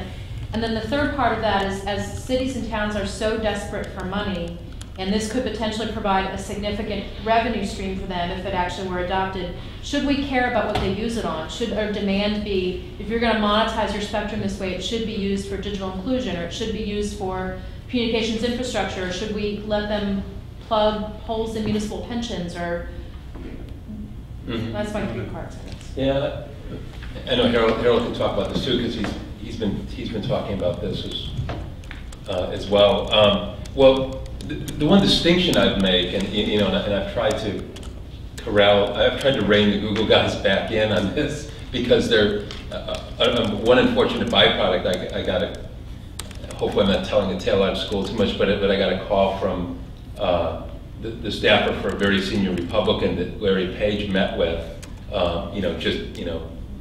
just after that session, and they said, oh, this is a great idea. Like, let's do this, let's do that instead of making the TV white space unlicensed. Why can't the government make money off these real-time auctions? We'll let Google run them and make sure that that we can sort of sell licenses on a daily basis or something through the Google auction system for the TV white space. so I just point that out because I would like to make a distinction between what should ideally happen and maybe what we fall back on. I mean, ideally, what I was talking about, opportunistic access to the airwaves, is the public already owns the airwaves, right? They're ours, which we temporarily license out for some purpose, something that serves the public interest. I mean, it could be a commercial service, but even a commercial service serves the public interest. People are willing to pay for it, like cell phones. And the law is incredibly explicit, despite all the disinformation you often hear, it's incredibly explicit about, this is absolutely not, nor shall ever be considered private property or to create a private property interest, no matter how long you have it, etc. So then when you look at all of the, not only the unassigned spectrum, like the vacant TV channels, which are still not even licensed, but even licensed spectrum, that's being grossly underutilized. Almost all of the spectrum that's licensed is licensed for some purpose, and if that purpose can be served and there's still extra capacity that the public could use for whether it's wireless broadband or remotes, sprinkling remote sensing devices all around, to watch out for wildfires or anything. I think we should just be able to use that, opportunistically use that capacity without paying somebody off, okay? But then there's this political problem that the folks who hold the licenses, and perversely enough, even the public agencies that hold licenses, think mentally that it's some property of theirs, that they ought to be able to, that they need to be bribed. And so if we have to bribe them, that at least is perhaps a way to do it that would be automated and very low cost, and hopefully would be open and non-discriminatory to everybody. But it's sort of recognizing. I see it as a kind of a last resort, and it's only recognizing the sort of battle we had against some of the educational license holders a few years ago, when they ended up with all this wasted spectrum, and we wanted a portion of it, a good portion of it, to be unlicensed to expand the 2.4 gigahertz Wi-Fi band, and they were like, no, we want to be able to lease this out and use it as a bake sale. Well, let me clarify both what our initial proposal was, for which we actually have an SSRC grant to do a study on this over the summer, which is why I'm annoyed that, having mentioned this to Larry Page in an off-the-record conversation, he's now been, yakking it up way too soon. But as long as the cat is out of the bag here, the initial thought was federal government spectrum. The federal government sits on a fair amount of spectrum held by agencies and blocked by agencies for their exclusive use. So TVA has some, and the Department of the Interior has some among its various agencies. And you can go through a whole bunch of who's got, and why they have it in a lot of cases is because they were around in the 30s and 40s when this stuff was getting divvied up, and they grabbed some. Or they have some legitimate need, but it's not used very efficiently. The traditional solution for this was that the license holders have tried to push over the last couple of years, was clear the band to federal users and auction the spectrum, which has happened a couple of times. The question of, the other possibility, although it meets a lot of resistance, if both from the ideologically motivated folks, the carriers themselves, and the carriers who have different interests, and federal operatives who, federal agencies that don't believe in modern technology, is use it on a shared unlicensed basis. That is, we can put out there unlicensed devices that can use it in a non-interfering way, which has always been our preference. That has politically been very hard to accomplish because the federal agencies, as I say, that are using this don't like it because they don't believe in it. Like any other incumbent licensee, they say, but what if it doesn't work and then I've got interference? And you can't disprove the negative there.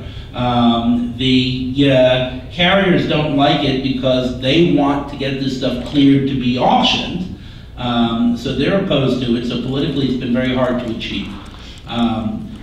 The proposal that we suggested would be useful for this kind of federal spectrum would be to look at federal agencies leasing access to their spectrum through a real-time auction mechanism, which would mean that my device would stick its snout up, see what was available, and engage in microtransactions to get access. And the thought was that the federal government has so much spectrum that it's using inefficiently, that if you could show them how they could make money at this over time, you would have sufficient congressional support to try to push something like this forward because it would be a revenue stream. And that would demonstrate the power of these shared spectrum devices in a way that would allow us to open it up opportunistically for free and other spectrum. The problem of the white spaces is that the white spaces is not federal spectrum. The white spaces is stuff that is set aside for civilian use but not allocated. So the notion of the federal government leasing it out on this basis is really silly. On a local level, there's a different set of issues where you could actually push something like this today. A lot of licenses that local communities have are licenses that are not eligible for other uses. Public safety, for example, can't be shared. But many of the licenses that they have are available for sharing through the FCC secondary market system. That is to say that you can resell the unused capacity that you have. If you are a education, a state university or a state or a municipally owned garbage fleet or whatever it is, if you have a license for you to communicate with your trucks or whatever, and it's a standard Part 90 license, you are allowed to take that spectrum and resell the excess capacity. I think that there is an opportunity for cash-strapped states and localities to put out more spectrum, not in the way I would necessarily prefer, but in a way that gets enough spectrum out there to start crashing the value of scarcity, which is part of the exercise here, because one of the drivers of this is there's an economic value in keeping this scarce. And if you crash that scarcity model, it becomes easier to push towards more opportunistic sharing because there's no value in protecting the scarcity anymore. There is an opportunity here that is worth talking about and worth, trying to figure out how you'd sell it, to get local governments to assess their total spectrum holding and use a system of real-time auction to put more spectrum out there. And I want it to be real-time auction and not lease it just to a carrier in what is the current secondary market system, because the problem with the current secondary market system is carriers will show up and say, okay, we actually need spectrum. Sprint and T-Mobile would be very happy to lease all the capacity local government would be willing to offer if it were available to them, because they desperately need it to compete with Verizon and AT&T. That has a certain amount of value, and for cities that has a certain amount of value, although I worry that in these negotiations there is always the magic bean problem, as I call it, which is that Sprint or T-Mobile will come up and say, hey, we'll give you, magic beans over here in exchange for access to all your excess spectrum. And then the magic beans don't actually grow a beanstalk that takes you up to the giant. They turn out to be just beans. But, my thought is that there is a possibility there that is worth actually investigating and discussing. By the way, Harold, I'm really glad to hear that you weren't considering leasing of public safety space. Oh, hell no. You've known police chiefs and fire chiefs, there would surely have been a huge bump in the murder rate across the country.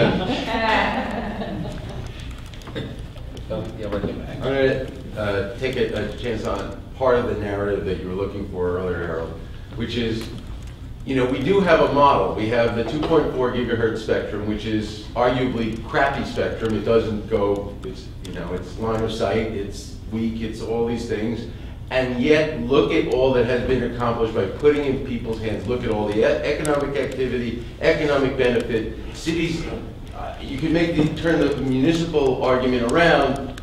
Some of these have failed because they're trying to use this piece of spectrum that really isn't designed for it to do a ubiquitous network.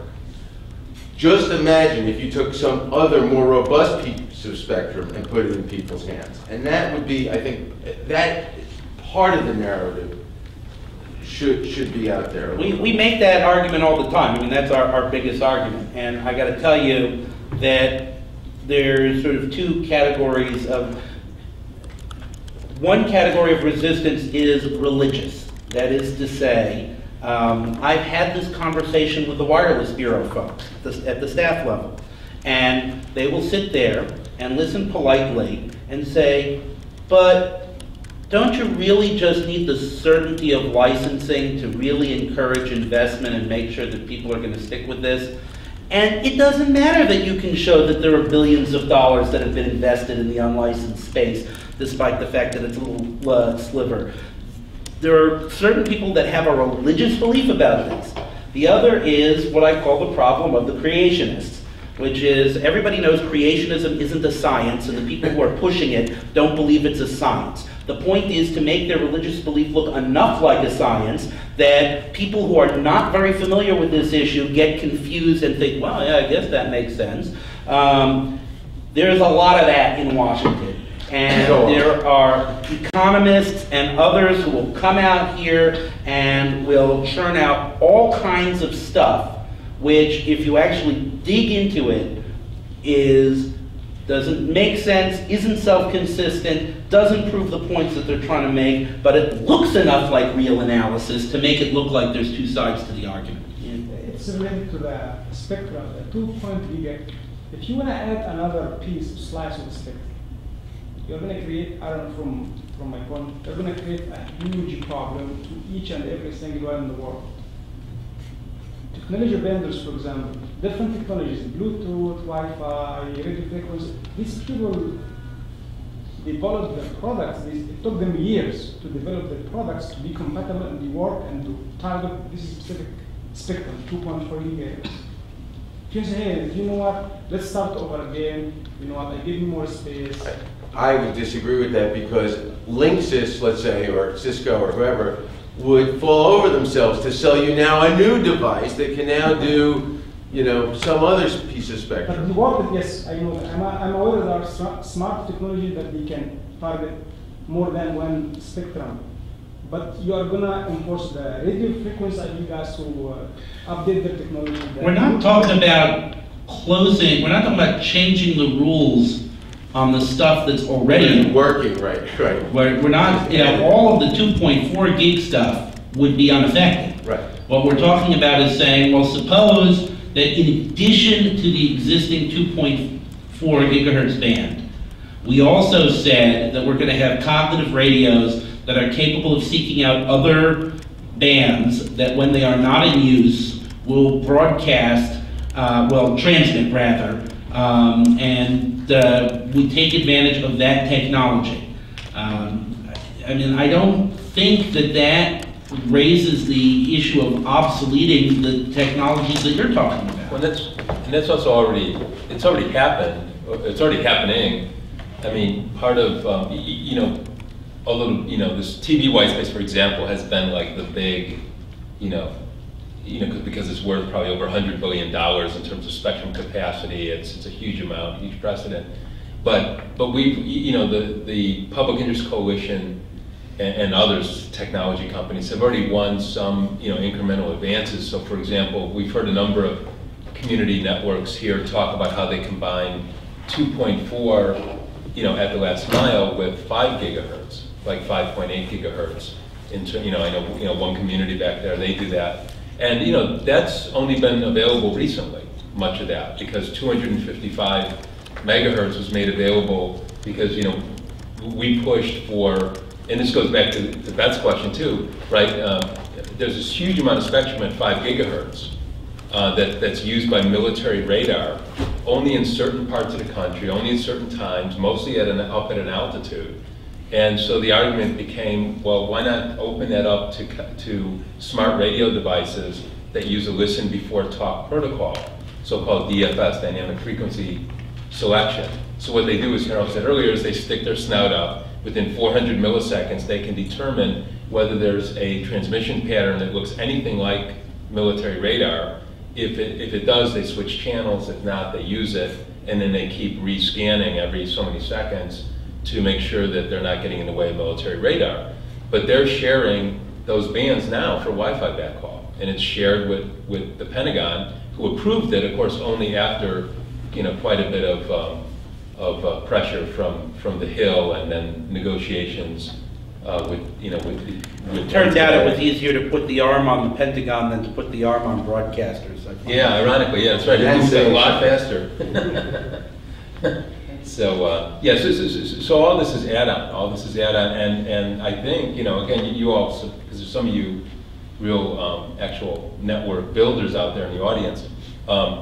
What I keep hearing from WISPs and from Community Network is that they want a bigger toolkit. They want to have a number of different frequencies because, you know, in order to put together multiband radios, some for point-to-point, some for close-in. Yeah. Is there, follow-up question on that, is there any way for some citizens to inventory the local license situation? I think it depends on a number of things, including your state FOIA equivalent laws. You know, part of the problem is that most states and localities are just genuine don't have this information. That say I would hazard a bet that if I went to the appropriate, you know, I'm sure that the District of Columbia has a chief information officer, and I would hazard a bet that if I went to the CIO for the District of Columbia and I said to the CIO, can you tell me how much spectrum capacity you have based on the number of licenses that are held by municipal entities?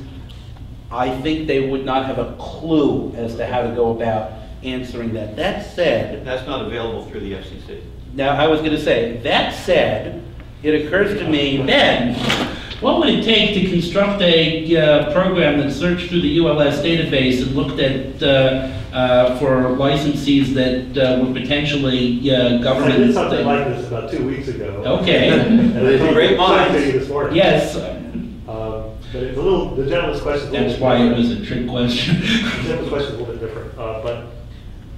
My question, let me just speak up. So my question was, assuming that you see the potential for some cooperation, some planning and cooperation with a municipal government or a county government or somewhere for, you know, for some set of not necessarily public safety band collaborations, right? I mean, to what extent is it possible to kind of identify before you called up the utility director what it is you want to talk about? And it should start from this level, from this grassroots level in your local area. Right. So, as was mentioned before, the federal government has a monopoly on the licensing and allocation of spectrum that's used by non-federal entities. Okay, so it's the FCC. The FCC has databases. So if you want to find out what are the licenses, what are the bandwidths that are authorized to your local government, it does take some familiarizing yourself with the complicated structure of radio services and how they're set up. But you can look in the Commission's databases, which are online, for this information. This is in the same place as for the broadcasting databases that well, there's several are accessible. I understand you're talking about something less accessible. Yeah. The challenge is to know what you're looking for, and also, you know, and I don't think that this kind of effort you described has really been done yet for that purpose, and it really should start. It really should be done. All right, we got an action item. Yeah. But one thing I think you may encounter, possibly at least in this discussions, is you may get some kind of a wall thrown up about Homeland Security. Because just about everything is nowadays is being given the objection of, oh, that's for Homeland Security. That license, that frequency, that information, we're regarding that for Homeland Security purposes. And again, I would urge you to press through that, because if it's FCC licensed, there is a publicly accessible record for it. To mention what I did that you might find interesting, and somewhat related to this, I've just started a new website called radiospectrum.info. And the purpose of this is provides a daily updated RSS feed of new FCC licenses and requests to the Commission for licenses. But these licenses are for experiments only. So if you have some new technology, or if it's a new business working on some wireless innovation, for which there is no frequency available, or there's no license you can just sign up for, there's no auction, you can't bid for it, you just need to experiment with the new technology, There's a database for that, the commission has. It's kind of complicated to use, and I've made it much easier. It's simply an RSS feed, and it's updated every day. You can see who's applying. In many cases, these are I gotta cut off here because we're running out of time, but let me just say 2 quick things on this. Is number one, those people who are interested in discussing this further, please see me immediately afterwards here, because this is an action item and it's got some potential. And the other thing I'll mention is, doesn't have to be a comprehensive list of everything your local government owns. If you have enough that they'll be able to make money on this, then they will start shaking out their back files and you know, asking every government agency under their jurisdiction what they've got that could be contributed to the effort. So, can I, just one other potential issue, which has nothing to do with anything we're talking about. I can state it in 30 seconds. Well, 45. One thing that the Obama campaign and the Clinton campaign too were very clearly committed to was an expansion of community development block grant, right? Which I presume means that sometime over the next couple of years there will be some pressure in Congress for that to happen. Community development block grant is something that at least, well, local governments get to decide how it gets spent to a significant extent.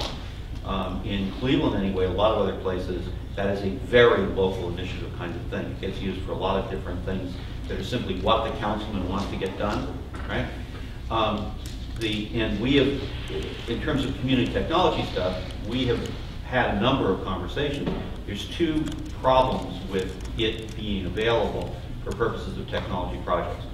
One is that there are 4 or 5 specific uses that it's allowed to be used for. Most training stuff, it falls in social services uses, and there's a cap on how much of that can be used, which means you're always competing with other services. And the other is that in terms of infrastructure development, it's very unclear to our local authorities that if somebody wanted to do infrastructure development, which would be anything else we want to do, that would be a legal use, right? So we've actually tried to get some legal opinions on that, right?